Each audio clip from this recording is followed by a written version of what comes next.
5000 ਰੁਪਏ ਦਾ ਸਵਾਲ ਆ ਭਾਈ। ਪੁੱਛੋ ਜੀ ਪੁੱਛੋ।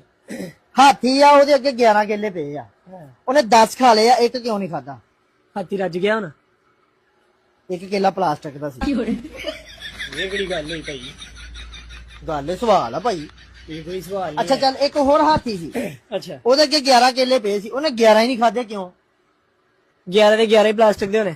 ਹਾਥੀ ਪਲਾਸਟਿਕ ਦਾ ਸੀ। ਦਿਮਾਗ ਠੀਕ ਆ। ਇਹ ਕਿਹੜੇ ਸਵਾਲ ਕਰਨੇ ਆ ਭਾਈ? ਤੂੰ ਉਦਾਂ ਕਿਹਾ ਨਹੀਂ ਦੇਣਾ 5000 ਮੈਂ ਚੱਲ ਜਾਣਾ ਵਾ ਭਾਈ। ਅੱਛਾ ਚੱਲ ਇੱਕ ਹੋਰ ਹਾਥੀ ਸੀਗਾ ਇਸ ਤੋਂ ਇਲਾਵਾ, ਅੱਛਾ ਓਕੇ। ਉਹਦੇ ਸਾਹਮਣੇ 11 ਕੇਲੇ ਸੀ, ਅੱਛਾ ਕੇਲੇ ਵੀ ਓਰੀਜਨਲ ਸੀ, ਕੋਈ ਪਲਾਸਟਿਕ ਨਹੀਂ ਸੀ, ਹਾਥੀ ਵੀ ਓਰੀਜਨਲ ਸੀ, ਠੀਕ ਹੈ। ਉਹਨੇ 11 ਨਹੀਂ ਖਾਦੇ, ਕਿਉਂ? ਉਹਦਾ ਦਿਲ ਨਹੀਂ ਕਰ ਰਿਹਾ ਹੁਣ। ਕੇਲੇ ਟੀਵੀ 'ਚ ਸੀ।